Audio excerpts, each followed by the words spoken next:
We are live for another Travel Tip Tuesday, and I'm really excited because today's guest, well, I'm excited every week, but today's guest is Christine Lozada, and I am super excited to have her on because she has such a unique story. Her energy is riveting. I love it. We happen to be in the same town, and it's just really coincidental, but we connected and we got to talk about her story and everything and just the amazing things that she's done. And today's topic is a really special one for both of us, I think. How to conquer the fear of traveling alone. Oh, what a topic.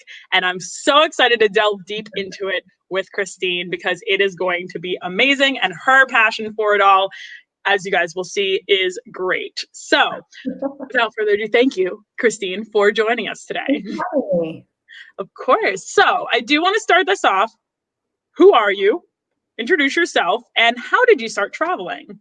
That's a good place to start. So I'm Christine. I am a nonstop traveler.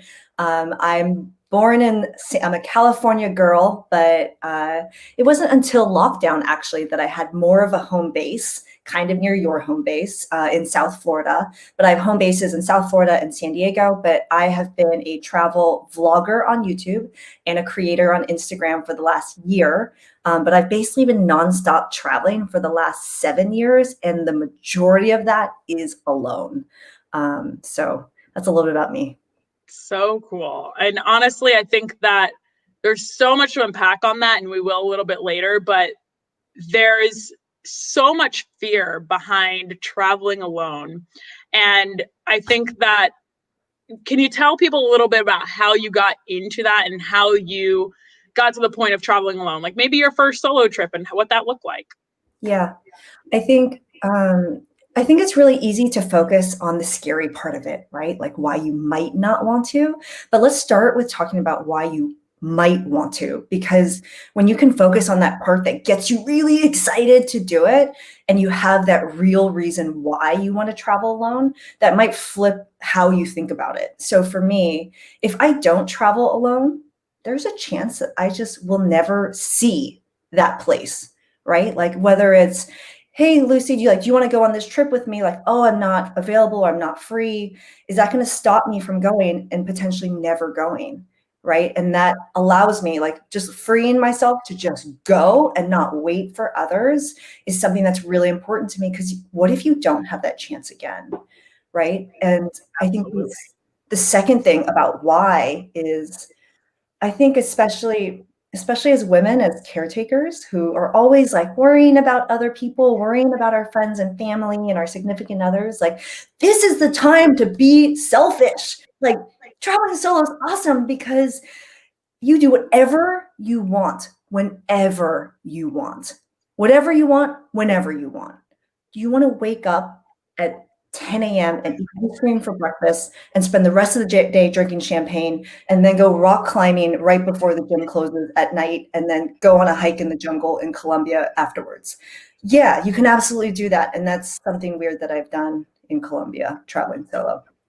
But if you focus on those two reasons, right, like it gets you really excited versus like on the other side, those fears that might hold you back. Actually, I'll pause there. Any reactions to that? No, absolutely. I think that that's a big factor for a lot of people. And I think that so many people let it hold them back because, especially as you get older, right? So as you get older, life gets more complicated. Your friends, everybody's kind of going in their own directions, and everybody has, they start getting husbands and they start getting, children and different jobs. They move away, and it's harder and harder to collaborate with people and get people to go on the same trip. So many people are used to like, oh, if I'm going to go on a trip, I'm going to go with my friend. But like you said earlier, is that going to stop you from actually going that trip? If you've always wanted to go to New York, are you going to okay, you've asked two of your friends and they said they can't go. Are you going to just not go? Like, why would you do that? Why would you, if that's something you really, really want to do, why would you stop yourself from doing that? And I think that that is the biggest thing. But I think there's so many more questions behind that. Like, I think a lot of them don't know how to. They're like, where do I start? Mm-hmm. And they're not quite sure where to start. They don't know what resources. But I always remind people, especially in our day and age right now, that we have Google at our fingertips. Like, it is insane that back 20 years ago, you'd have to get like a travel book and be like, okay, this is where I'm going to go. Like, okay, it's going to tell me exactly the route that I need to go to get there. But now you can go on Google and you can be like, where's food in the area? And it's like, here's some reviews from 30,000 other people, and you can figure it out. And so many people have asked me, like, and especially when it comes to out of country travel, I feel like people are more comfortable traveling within their own country, like more like, okay, like if I'm going to go to New York, maybe alone, or if I'm going to go to another country, that's fine, or another state, that's fine. But then when it's like, oh, I can't go to another country, like, no, I don't know about that country. Oh, different language. Oh, and then they just like bring up all these walls. But I've had the conversation before with people where it's like, okay, you can go to New York. How do you find food in New York? And they're like, I Google it. Okay, so that's what you would do in another country. Like, so it's like, it's the same thing. You're just making it more complicated, right? That's really true. So going back to what I was saying earlier with like the whatever you want, whenever you want, which is an interesting thing because a lot of people, even before you travel on your own, whether in your country or out of your country, a lot of people don't actually know those answers for themselves. It's so easy, especially when you're around loved ones and friends a lot, to just go with the flow, right? Like, what do you want for dinner tonight, Lucy? Oh yeah, let's go do that. But when you're traveling alone, you start to know so much about yourself. You start to learn exactly what you want and exactly what you want to do. And I share that little tidbit because what you were saying, like people don't know where to start. Start with what you want, right? Start with what you want. But it's really hard to know what you want if you aren't doing things to practice just doing the things you want, or just going and listening to yourself, which is something I have learned. It's been one of the most rewarding parts of solo travel, really getting to know yourself so that when it comes to like, hey, where should my next solo travel trip be? It's an easier question to answer. Absolutely. And I think that, sometimes what people have to do, like if they can't, because I feel like we get very distracted in our own worlds, right? We are working so hard. We are like, grinding every day, and it's like, we have barely any time to stop and be like, well, what do you want, Lucy? Like, you don't do it in your normal life. So I feel like sometimes people have to force themselves. Like, I've definitely been on trips where I'm like, I'm just gonna go and I'm gonna figure it out. And then when I get there, guess what? You can't ask someone like, okay, like, hey, what's going on? I mean, you can actually, that's another point, but like, you're going to have to ask yourself, what do I want right now? And you're going to have to figure it out. And you're going to have the conversation with yourself. Like, what do I want to do? And then you learn pieces about yourself every single time I go on a solo trip. I learn more about myself than I did before. And it's like, you might think, I know myself. I know what I want. But a lot of people don't. I think that that's lost a lot of times. And people think that they know what they want, but they don't know. They truly don't know. I agree. Actually, I have a question for you. So unpacking a little bit more around like where to start. How have you chosen the destinations where you've decided to solo travel? So, well, I've had a couple of experiences already with traveling. So when I did my backpacking trip in Europe, that was with my best friend. So we backpacked around, which another point I want to make about traveling with other friends. When you're traveling with other friends, that can be fun and great, right? But sometimes if they're not the right type of person for you to be traveling with, things can go astray really, really quick. And thankfully, me and my best friend, we got along very well. So it was a good trip. But I've seen other travelers and like them traveling with people and it go astray because they're not compatible travel partners. So you kind of avoid that as well when you're traveling alone. You don't have to worry about that because, like you said earlier, when you're picking where you want to go, like you don't have to, if someone says, no, I don't want to do that, and you want to really do that, then you don't have to worry about that backlash. But for me, I did that backpacking trip. So I saw a lot of Europe already. So I was supposed to do a trip to Budapest in April. And that was just because I wanted to see a new country in Europe. And I was like, I was trying to coordinate with my friend Michaela, and then she wasn't able to do it. And I was like, well, you know what? I've waited long enough. I'm going to Budapest. And then, like I've been for the past 2 years, like working so hard and doing a lot of weekend trips to new states along the US.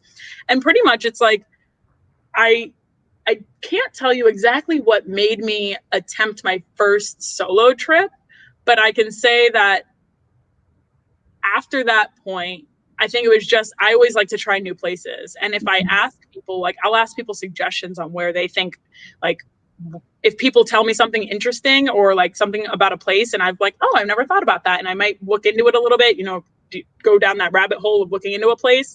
Then I find like something that I want to go do. And then I'm like, okay, like I'm going to go here. Like, why not? I like that. That's one of the things about travel, right? Is that sometimes the plan is no plan, and the best adventures are the ones that you least expect. Absolutely. Really. And I mean, I'm sure you've had many trips like that. So I'm sure you've had a lot of spontaneous trips where you're just like, I'm going here, right? That's true. So I think there's a few ways that I've thought about my solo trips. And I think one of the misperceptions about solo travel is that people are always like, oh, you have to be so brave to do it, to go do this big international trip. And it's like, hold the phone. Like, it doesn't even have to be international, right? Yeah. Like a really small one is, go take a staycation alone within your own hometown. Like, whatever that means for you, like book yourself a hotel or go do some kind of tour and be a tourist in your own city and do it alone, or, in the next city over or in the next state over. For me, I used to travel a lot for business, and I used to extend my trips. So, I might be in New Orleans, Monday through Wednesday, and then I'll stay until the next Wednesday on my own and just travel and see that area and live there for a week on my own. All the way to things like, if you are going to go somewhere further, maybe you can meet someone for a little bit so it doesn't feel like you're so alone, right? An example for me would be, I spent New Year's Eve, I spent 3 weeks traveling through France, Italy, and Spain. And I chose to start my trip traveling with a friend for just 3 days. And then I spent the remainder of the 3 weeks on my own. But that was a really nice way to kind of, break up that trip so I wasn't alone the entire time. And then another way is like, if you are just going to go completely alone, what are the things that might make you feel a little bit more comfortable?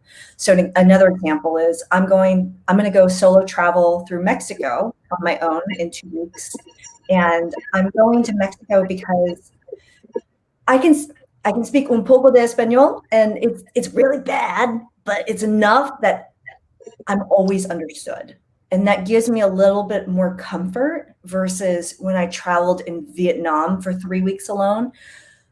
Nothing is familiar there, right? Like the words are not familiar. The language is not familiar. Like nothing is familiar to me there. So those small choices might help traveling alone not feel so daunting or so scary. Absolutely. And I think that, like you kind of mentioned earlier, you don't have to make a huge jump for your first trip. I mean, my first truly solo trip was to Portland, Oregon, which I just want to bring up the fact that like I went to Europe the year before that, right? And everybody was like, oh my gosh, don't get taken, don't die, blah, blah. Like they were freaking out. And they're like, oh my gosh, please be safe. Like I wasn't planning on being safe. But, then when I planned my trip to Portland, Oregon, and said I was going solo, like everybody's like, oh, have a good time. And I'm like, I'm literally going to the other side of the US where I know nobody and y'all ain't blinking an eye. It's true. But I went just the equal distance the other way in another country, and all of a sudden it's a problem. I thought that was very interesting. But I totally agree. And a lot of people feel like you need to be this entirely different person when you're traveling abroad versus at home. I am just as much on my guard and thinking about my safety at home as I am when I'm traveling abroad or traveling alone or traveling in general. Like, And you have to be. And I think that a lot of people, they're like, oh, well, what if something bad could happen? Like, what if something bad happened? Okay, literally, I could walk outside my door and something bad could happen. A car could hit me and I could die right there, right outside my house. What am I Yeah. going to do? Am I not going to leave my house? No. Like, literally, I feel like people should break it down like that inside of their heads. Like, am I going to live my life in fear? Am I going to live my life in a way that I'm not going to enjoy? I had someone comment the other day saying, oh, you really like to enjoy life. And I'm like, well, yeah, I do. You only Why get one of aren't you enjoying life? What are you doing right now? And I say this phrase all the time because I truly believe it. Like, if we live, we work to live. We do not live to work. Yeah. And if people could just get that and understand, like, I get it. I get how, tunnel vision you can get with working so much and like trying to make money, trying to provide for your family, trying to make sure you can pay your bills. And you should be doing that. There is nothing wrong with working hard. I'm a work hard, play hard type of person. But at the end of the day, if you were to die tomorrow, are you going to be okay with it? Are you going to be happy with your life? If you die tomorrow, are you going to be happy? Would you say that you have lived a fulfilled life? Or are you going to say, I left all of this stuff on my bucket list that I wish I would have done? It's so true. It's so important to fill your life with experiences and memories versus things and work. Absolutely. And I mean, I tell people too, like when you mentioned experiences, you're going to remember experiences. Like, I can tell you about my trip that I took 4 years ago. I cannot tell you what I got for Christmas 4 years ago, let alone last year. I cannot tell you those gifts. I've got them somewhere. You know what I mean? But like, you're always going to remember those memories. And I mean, I think when we think about our elderly too, like, think about what they hold most dear to them, their memories. And when you go into a nursing home or you are speaking to an older person and they want to share their experiences and their life with you and what they've gone through, like, that's what they're clinging on to at the end. And if you don't have those experiences to share, what are you clinging on to at the end? I worked my 40-hour weeks and I did hard work. Okay, well, what did you enjoy? That's not what people remember. And some of the advice that I've gotten from older friends has always been things like, have the guts, have the bravery to go and do the things and see the places and experience the things that you really want in your life. And don't wait. Don't wait. Be smart about how you do it, but don't wait. Yeah. And a lot of people, I think, money is always a big thing, but people don't realize like how affordable it can really be. Like, if you're not going to stay, you don't have to stay in a lavish hotel to go somewhere. You can find, there are so many cute places that you can go to that are just as clean. You'll be proud of me. I booked a more affordable accommodation. So part of the way I'm booking my Mexico trip, when I get down there, I'm choosing to stay. So I'm going to Tulum, Mexico, and there's two parts of Tulum. There's the beach, which is very, very, very touristy and built up, and you can find your very luxurious 5-star accommodations. And then there's Pueblo, which is in the town where you can you got to bring your Spanish when you stay in Pueblo, because it's a lot more of the locals and things like that. Obviously, there's tourism there as well, especially if you're staying on the main strip. But I chose to stay at a very, very affordable $37 a night accommodation for the start of my stay. But kind of what we were talking about earlier, especially with solo travel, when you're there and you have all of your senses on, adventure will find you. And so making a tight itinerary is one of like the worst things you can do, because you need to be able to flex with anything. So I share this story about my accommodations because even though I'm going to be in Mexico for the rest of November, this is how many nights I booked at that accommodation. Three, just in case I want to go stay at the beach. I want to stay somewhere else. I want to go to a different part of Mexico. I want to something else. I know exactly where I'm staying for the first part of it, and then I will figure out the rest once I'm there. And that's honestly, in my opinion, the best way to travel, because a lot of people, and I get it, like I feel like with our structured lives, especially here in the US, like where we're like, you know, we feel like we have to pile in all of this information and all of this like adventure into our trips because we're like, oh, we only have 2 weeks. Like we're not like many countries where we don't get that much vacation time. So like when we do get our vacation time, we treasure it and we have to like do is the max that we got to do. But like when you over plan, you actually stress yourself out. Like if you have a trip and you're like, we're going to do this at 12 o'clock and then this at 1 o'clock and then we're going to break at 2 and then we're going to come back at 3, you know what I mean? Like this isn't a huddle. Like this isn't like a game, you know what I mean? This is supposed to be enjoyable. And I think that especially when you're going somewhere new, one of my favorite things to do is I go there, I have a list of things that I would like to do that I've looked into and thought maybe, okay, this is what I would be interested in. But I have that list and then I'm like, can I fit this in? Do I feel like doing this today? I can't even tell you what I would like to eat today, let alone tomorrow, let alone 4 months from now. So, you know, planning exactly what I'm going to do 4 months from now. I love asking locals or asking people at the hostel or the hotel that I'm staying at, because there's people there, they want to share their experiences. They want to tell you what's good and what's not. And like, that's how you find the cool spots or the adventure or, you know, that unique piece of that town is like going to those spots that locals go to, not the touristy things that you're going to find on Google, which can be great as well.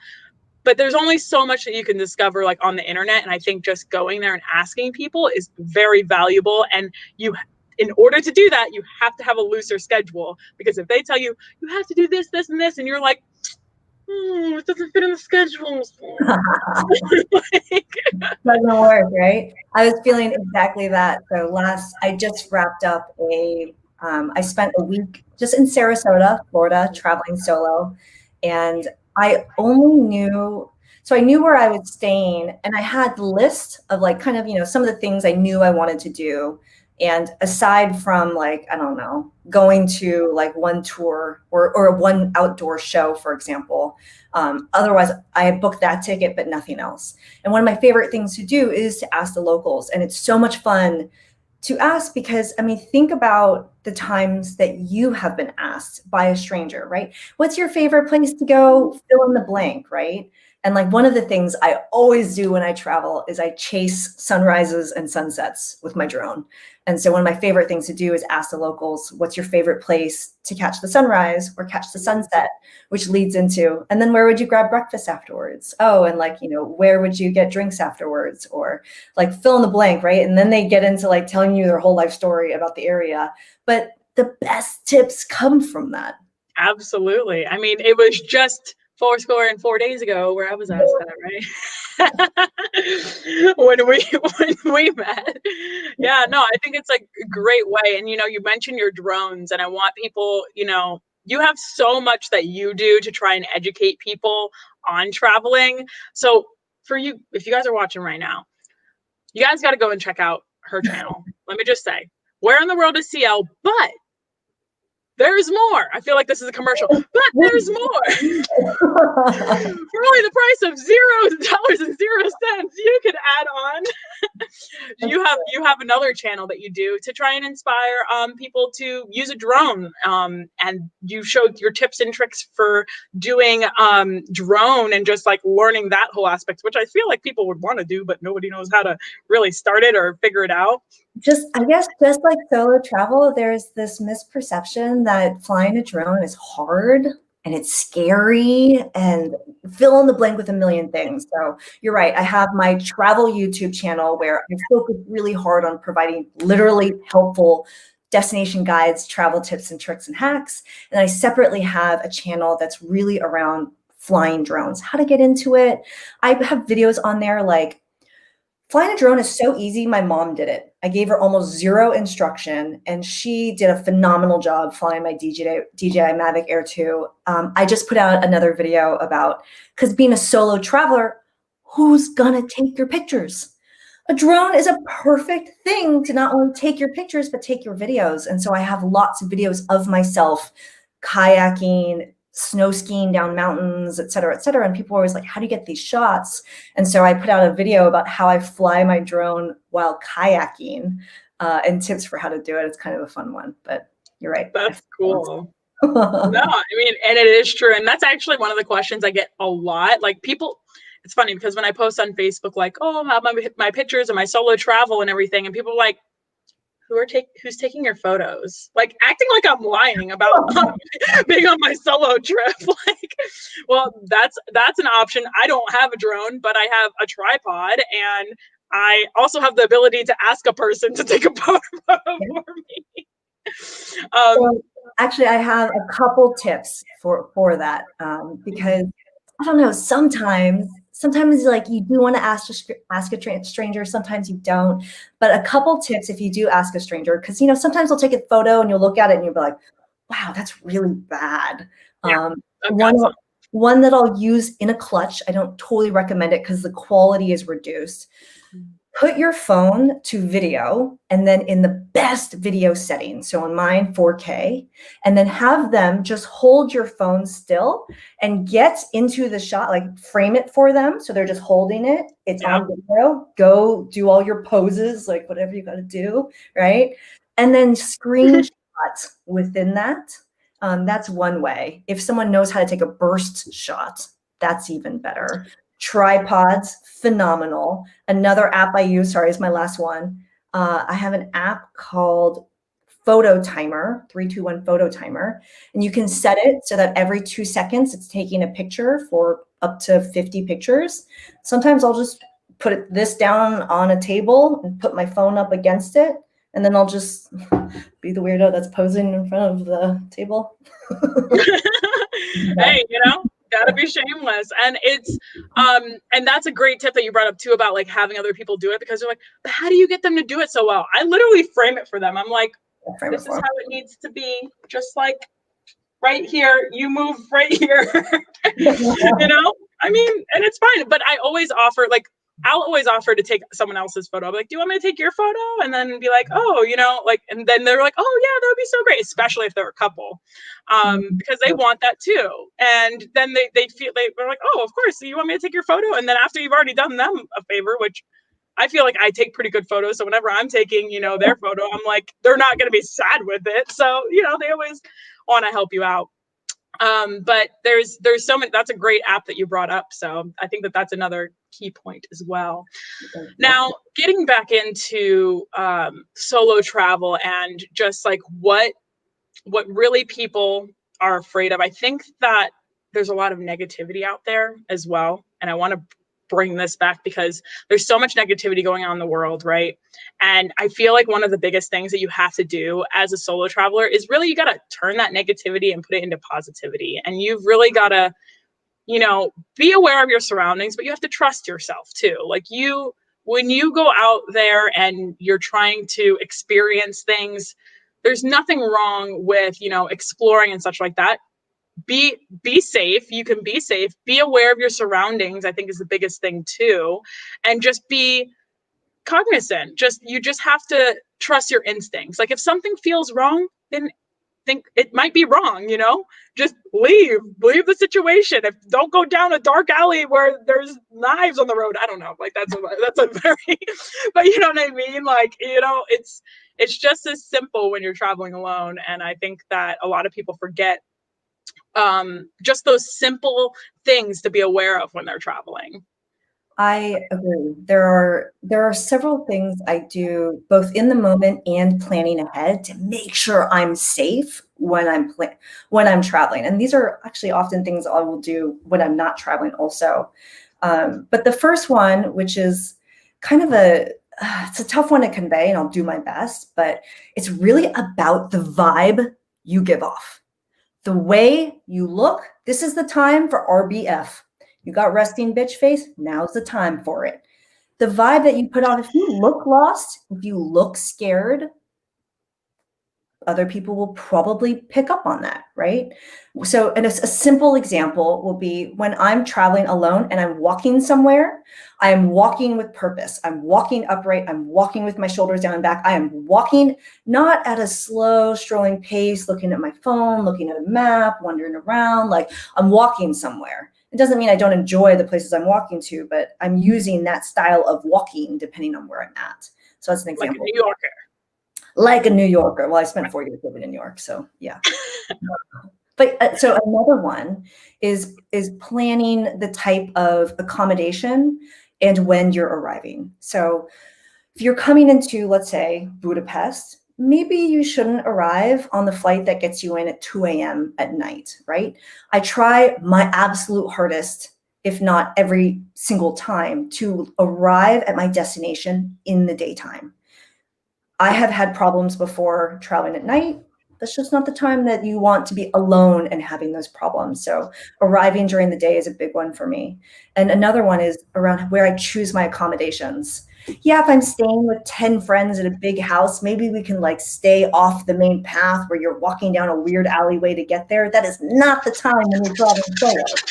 That's the time to have the spot that's very centrally located, that is walking distance from everything that you want to be doing. I'm using things like TripAdvisor walking score, or just looking at, if you're doing an Airbnb, the Airbnb walking score, and reading the comments in TripAdvisor or Airbnb or the hotel to make sure like people are saying it's not a walk to downtown. Oh, you're steps away from everywhere you want to be. Like those are really important things for safety. Absolutely. And one of those that's actually a plus, I know, to hostels, which you know how I feel about hostels. I love hostels, but they're usually very centrally located and there's other travelers there and it's easy to get around to places. And especially if you're out in another country, public transportation is incredible, especially in Europe. Like it is very easy to get around. It's very easy to, get directions or whatever it might be. Usually hostels and hotels will have like a little map and it shows you, where everything is and you can be cognizant of that. So, being centrally located, I think that's a great tip. And a lot of times, hostels and hotels, you look at your reviews. Don't go to one that's a 1-star hotel that says, it's down this crazy alley. Like but that's common sense too, right? It's one of those things like we talked about earlier, just using your common sense. So actually, here's another one, whether it's for public transportation, but it's actually, I guess this one is more so when you're in maybe an Uber or a cab. So for me, I always download the Google map.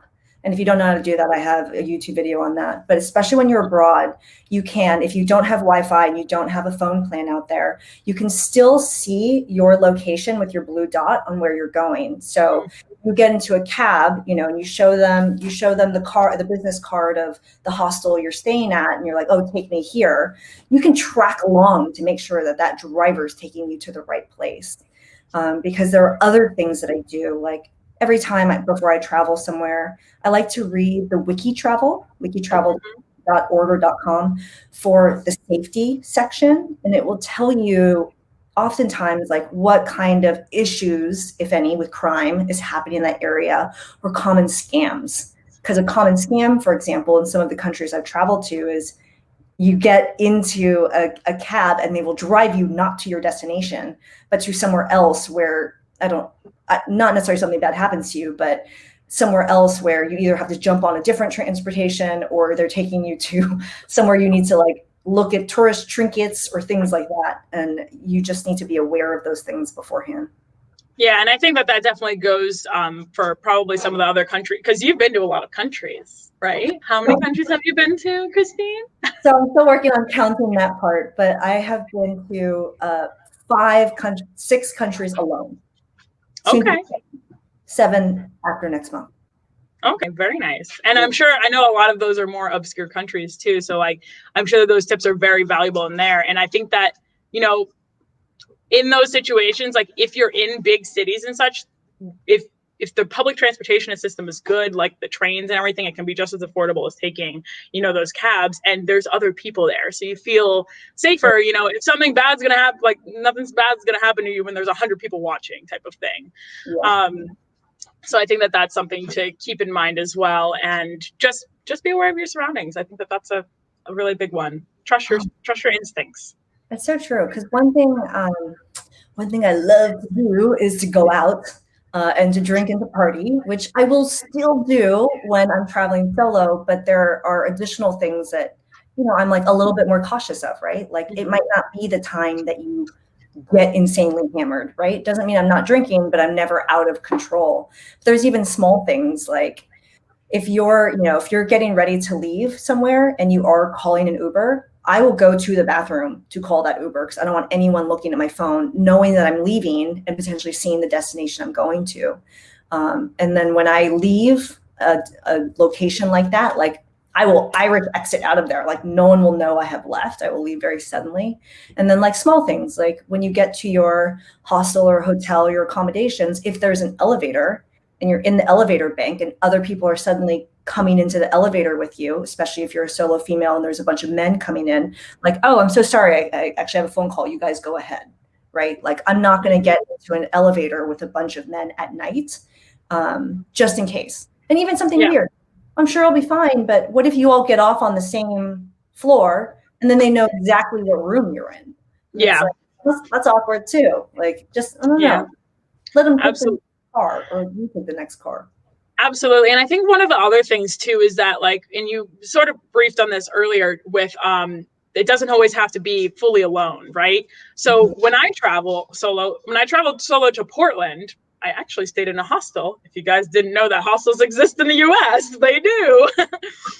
So I stayed in a hostel in Portland and it was great. I got to meet other travelers. I met like someone from New Zealand. I met someone from South Korea, some people from Canada and all this stuff. And, you know, we had breakfast together and we would like just chat and talk about the places that we were from. And then, you know, I would kind of go and do my own thing during the day. I'd ask like, oh, this is what I'm doing today or whatever. And they'd be like, oh, this is what I'm doing. And I'm like, okay, cool. And then they kind of meet up later and they kind of tell you like what they did and if they enjoyed it and maybe if it's something that you want to do. But then there were times where like the hostel, and this is what's kind of nice about hostels, hotels, not so much is what they do, but hostels do like little activities and stuff to like engage people into the city. So they'll do like a little group. They'll be like, hey, if you guys want to go on this free tour in the city that's going to walk around the city to 4 bars or whatever and then bring you to a brewery or something, we're going to have a little hostel thing on at 7 p.m. or whatever, and you can come and be a part of that. So then you can meet other travelers during that. And then you're kind of like in a group. You guys are all from the same hostel and you guys you're traveling alone, but you're getting to know people and you're going somewhere with a group of people that are in the same hostel as you. And you can make new friends that way, but that doesn't mean you're even restricted to doing things with them. You know, I think that some people feel like, oh, they meet someone and then they're like, feel obligated to do it. That's what's kind of nice about being by yourself. You can be like, okay, I'm going to do my own thing now. Have a good one. Bye. And you know, sorry, keep going. No, okay. I was just, and that's, you know, it's cool that you can do that because they're not your friend that you're traveling with that you're feeling obligated to be with. That's all I was going to say. Yeah. So I think hostels are a great one for meeting people and traveling with people really easily. One of the other things that I do, like, because one of the things that deter people from traveling alone is the loneliness. Because, you're alone. Like, you can potentially get lonely, but there's so many things you can do, like staying in a hostel, having that community, or things like, for me, I was going to spend New Year's Eve alone in Seville. And I was really excited because, I don't know, like I knew it was a great place for nightlife. I knew I would find something, but just in case I had a hard time finding something, I signed up for a group tour. And it was a group bar crawl that took you to 4 different bars. And then it ended at a nightclub that I knew was going to be very good. And so I was like, okay, like I showed up at the beginning, like I got to meet all of these other people, some of them also traveling solo. And I kind of like popped in and out. Like, you know, I went to bar 1 with them, and then I went to the main plaza where they did the eating of the 12 grapes at midnight. And then I met up with them in another bar, like their 3rd bar. And then like I went off on my own, and then I met up with them at the final nightclub. And like, it was a really great way if I wanted to be in and out, if I wanted to be around other people, I had those options and I didn't have to be alone. But there's so many other things that people can do to have that. And I know, Lucie, you know, I love to stay at hotels, but one of the things that I look for in a hotel is a lobby area that is desirable for me to be in. And the reason for that is when I'm feeling alone, like for me, I see a lot of my solo trips as as my time. Like, I don't actually like to always be around people, but sometimes I don't want to be alone in my room. So I like to stay in the lobby and like work from the lobby or read from the lobby and be around other people without having to talk to people. That one's a big one for me. Yeah, no, I think that that's a great tip for people too, because like just being comfortable where you are. But I think that a lot of people are almost uncomfortable with being alone a lot of the time. And just being with yourself in those moments, I think really teaches you how to be alone. And I think that that's an important thing to be able to do as a person, you know? And when it comes to I wanted to also bring up that free walking tours are a great way to get to know the city that you're in. Like if you're in Europe, they do them in Europe. I don't know if they do them I think they do them in the US too, in some of the major cities. But the free walking tours I've always found valuable because you get to learn about the place that you're at, like you get to learn about the culture, and then there's other travelers that are doing that as well. And I once met me and Michaela, we went to a free walking tour in Barcelona, met 5 other girls just our age. We literally got along so well. We ended up spending our entire time in Barcelona and actually extending our time in Barcelona to hang out with these girls, like because we all got along so well. We still keep in touch with each other to this day.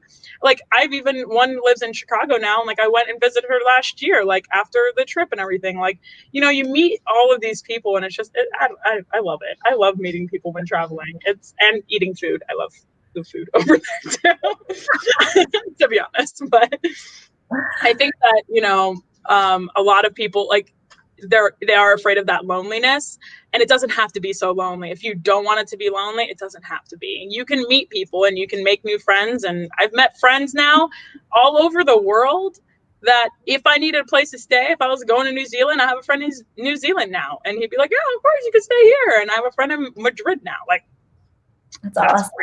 That's cool. I would say a challenge that I would add to the people watching is I think there are ways to think about combating loneliness or ways to actively be able to meet people if you want to. But I think the challenge that I would ask people to think about is what if the person that you thought was the most fun, the funniest person, and like the best person to spend time with was yourself? When that happens, traveling alone is awesome. Like, I don't know, like I love traveling with myself because like I'm cracking jokes with myself. I'm like, oh girl, like what do you want to do right now? Like, oh, I go to yoga. Oh, let's go find a yoga class. What do you want to do now? Oh, let's go eat gelato. All right, let's go do that. Like I do the same thing. Like enjoying the day with myself. And when you can enjoy, like, I don't know, maybe a good thing to practice, speaking of food, is like go out to dinner by yourself in the place that you live. I spend a lot of time on forums, like travel forums, Reddit forums for solo travelers, literally just trying to encourage people to be like, hey, there are small steps you can take before you go travel solo that will get you comfortable doing that. Like I just try to spend time encouraging people. And one of the things I always say to people is go do a food tasting by yourself. Whether it's a cheap food tasting, like it's food trucks and you're going on your own, or it's a formal sit down 5-hour meal by yourself, and just see what these things are like. Because if you can't enjoy those things by yourself, then going and traveling solo is probably going to be really hard. Yeah, and you're gonna have to uncover some things while doing that. But when you said that, actually reminded me of when I was in Hong Kong. And when I was in Hong Kong, they had a lot of restaurants that were set up to just be for one person. Like literally, even if you went with a group of people, 4 people, like you guys were sitting separately, like they had these little booths, and like you had like a little screen, and then like you would write on a piece of paper what you wanted, slide it through the window, and they just give you your food, and then you're like sitting there by yourself, like in a single seat. So it almost, in that moment, it was kind of cool when I was experiencing that, because I was like, it's kind of cool. You could like go out and be alone and like not even have to worry about it, because there's not like a huge table that you feel like you have to fill. So that was really, I just, when you said that, like the eating alone, it just like triggered that for me. But I think that there's just so much to it. it's honestly a very valuable thing to learn how to do. And I think just taking those small steps towards being alone and finding something that you enjoy. I mean, I know that when I was in Idaho, I was driving through Idaho on my recent trip through the West. I went to Utah, Idaho, Montana, Wyoming, blah, blah, on this huge road trip by myself. And I was driving through Idaho. And I remember I'm on the phone with my friend, actually, because she was checking in on me, making sure I was still alive. Just nice of her. And so funny story though, because I'm going down this random highway and there's nothing. We're in the middle of the desert. There's nothing. I see mountains in front of me and behind me, but it's like desert. And all of a sudden, I pass by this huge sign. It's massive letters that say cave, and I'm like, cave. I pass it, and I'm like on the phone with her, and I'm like, hold on, I think there's a cave there. I was like, I'm gonna turn around really quick. I think I'm gonna check that out. So I turn around and I go into the cave, or I go to this where the sign says cave, and then it's like, okay, the cave, see the biggest cave in like the mammoth caves of whatever, I don't know. It was like said all this stuff, and the biggest show shown museum and volcanic cave. And it was like, drive a mile and a half that way off of the highway. And I'm like, this is where I could die. I could die here. I could. Like literally into the middle of the desert. And so I go to Google, and I see, okay, there is a building over there. It does have reviews, so people have been there before, and they obviously had to survive to make the review, hopefully. So, and I go there, and so I drive through like this bumpy dirt road to get to this little thing, and it ended up being super cool. It's the largest volcanic underground cave in the U.S. Stumbled upon it driving down the highway, and if I was with my friends, I could have been like, oh, would you guys want to do that? And they might be like, no, like, oh no, I just want to get to where we're going. But guess who I asked? Little old me. And little old me wanted to do it, and so little old me did it. And it was just great. And it ended up, I videotaped it all, and I plan on posting videos about that soon. But it was so cool, and it ended up actually being like the largest bird museum as well. Like they had this huge like dome shaped building, and it was filled with like these stuffed whatever that's called, I can't think of the word, but where they stuffed the animals like giraffes and mammoths and stuff like that. So like all filled floor to ceiling with different stuff. And I was like, I'm in the middle of the desert and I just stumbled upon this. But it's so cool because you can experience those things and like make the decision. Okay, I'm going to take this detour and just do this. It's so true. If you want to be there for 1 minute or 1 hour or 1 day, you can decide that also. It's so true. Yeah. I love that. Actually, speaking of girlfriend checking in on you because you were driving alone in the desert, one thing that I always do before I do solo trips is I do find friends. So I share my location with loved ones. Granted, you need to be on Wi-Fi, but I do usually get SIM cards while I'm out traveling so they can see where you're at all the time. And the other thing that I always do is I'll send my itinerary to someone in advance. So people actually know the addresses of where I'm staying after I figure out where I'm staying after those first 3 days in Mexico. And actually, wait, here's one last one that I don't share. So an example would be when I was in Sarasota last week. I love to post about like, a tour of my Airbnb and things like that, but I ain't going to post that until I'm gone. So in other words, like while it's really tempting to be like, oh, I'm traveling solo, look at where I'm at, geotag of exactly where to find me at that moment in time, maybe you should wait, just a little bit to post that because is that the moment you want to be found traveling alone, right? Yeah, that's true. And most of the time with me specifically, I didn't have service where I was anyways, so it wasn't posted for another 2 hours until I was 2 hours away, being in the middle of nowhere. So it is. I think that there's so much to unpack, and thank you to you guys who are tuning in right now. If you guys have any questions, feel free to ask us. We're just unpacking like how to conquer that fear of traveling alone and like how so many people always like, I think that I don't know how often you get it, Christine, but I know that I get it quite often where people are like, how do you do it? How do you travel alone? How do you find the courage? Like how do you do it? And they're just literally baffled. Like they just don't even know where to go from that. And it's, you know, I feel like there's so much that we unpacked in this whole conversation. So if you guys are just tuning in now, feel free to rewatch this video because it was awesome. Do you have anything that you want to add or finish off with? I want to attempt to give a little bit of a summary of my thoughts on especially the bravery part, right? Like, oh, like people are, they don't understand the solo travel, because I think the two main problems is feeling lonely, the loneliness part of it. And we kind of unpack that with, it doesn't have to look like some huge gallivanting internationally trip, right? There's so many things that you can do on your own and little stepping stones, right? Like when the first time that you drove a car, right? You jumped behind the wheel and started driving stick shift on a racetrack. Maybe you did, but you probably did you do that, Christine?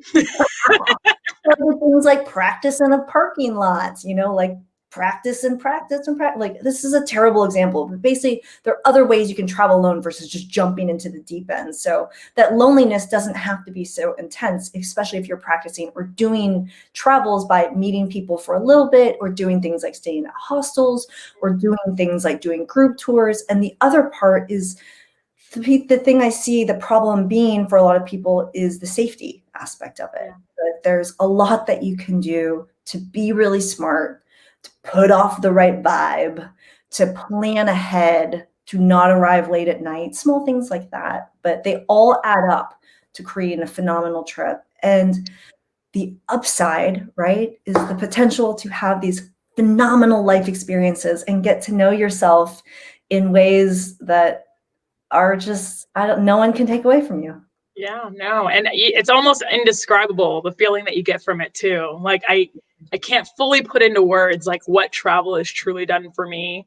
And I just want to, we briefly mentioned this earlier too, about not waiting. You know, COVID happened, right? COVID's a big thing. Travel has been on pause for some, and most, and for at least a little bit it was, right? And I just want to say to the people too that, you know, if this year was the year that you were going to make your big trip, and that, oh, I had all these plans to finally do that trip I've been talking about for 20 years or 10 years, like I was finally going to do it, but then COVID happened. Okay, well, what did you learn from that? Did you learn that maybe you shouldn't have waited 10, 20 years to take that trip, because you never know what's going to happen, right? Like you have to live in the moment. You have to, you know, you can plan so far. You can plan so far ahead, but if you don't take the time to just enjoy the now and just realize that maybe it won't, you know, you might not be here tomorrow, and you can't let those experiences be lost because you want to wait for the perfect time. There's no perfect time. I think that anybody who's married or anybody who has kids would agree, right? There's no perfect time to get married or perfect time to have kids. Like you just kind of got to do it, jump into it and just do it, right? Like, I mean, oh, it's so true. I would add to that, one of the things I hear a lot right now is people, they're ready. They're waiting for COVID to be over. They're waiting for things to get back to normal. And I don't have the crystal ball, but I don't think things are going to go back to normal. I don't think it is going to go away. Our world has changed. We are in a new world now, and we all need to adjust and be flexible to what that is. And so getting what you want, getting after what you want in life and living the life you want needs to start now. Stop waiting. Absolutely. And I mean, there's a lot of good that's come from the situation too. And I think, you know, people should be, you know, I think that there's a lot of negativity out there where people are thinking how this has negatively affected them or whatever. But think about the positives too. I mean, you know, for instance, this wouldn't exist. This whole platform, what I'm doing right here, I just want you guys to know this wouldn't exist if it weren't for COVID. So if you're enjoying this conversation, thanks, COVID. But like, you know, I got to connect with all of these travelers that are in the community, the traveler community, and meeting Christine and then us happening to being in the same place is just really cool. What? Where are you located? Oh, yeah, that's right next to me. Well, we shouldn't say it right now. We'll post that in 2 weeks. Right? So I do want you to share with everyone where people can find you. Oh, yeah. So I mainly play on YouTube with my 2 YouTube channels. Where in the World is CL is my travel channel. Basically, if you just search my name, Christine Lozada, in YouTube, you'll find me. And Instagram is my second place, but I'm everywhere, from Twitter to Pinterest to Facebook, at Christine Lozada. I just keep showing up in the feed. You just keep showing up. I love it. But that's what people should be doing, showing up. And I do want to ask you one final question that I always ask that all of my guests that come on here. How has travel changed and inspired you? I already know this answer. Travel has opened my eyes. Not open my eyes to be able to see the world, because obviously anyone can open their eyes while they're traveling to see the world. But it made me realize what a bubble I have been living in, whether that is the bubble of a sheltered California girl or a bubble of having lived in New York and San Francisco, or a bubble of being a United States citizen. There is so much more in the world. And one of the moments for me that really changed my perspective of the world is I spent 7 days riding a bicycle from Bangkok, Thailand, to Siem Reap, Cambodia. And over those 7 days, I was biking through the shrimp farms and the rice paddies and fields. And I have never seen poverty that intense, and I have never seen happiness at that level. And that people with so little had so much. And it was after that trip that I came back to San Francisco. I gave away everything that I owned, and I moved to New York City to just start my life over and try something else, because why not? And after that, I became an ongoing traveler all the time, trying to see as much of the world as possible. But traveling has opened my eyes. I love that. I love that. And I love hearing everybody's unique answer to that, because it's always changed people, but everybody describes it differently, because it changed us in different ways. And I love how you use the bubble analogy. Like, whether you could be in a different bubble than someone else, everybody has their own bubble, and you could be in 3 different bubbles, but it kind of pops those bubbles. Yeah. And I love that. So thank you for sharing that with us. And thank you for being on here. I really, really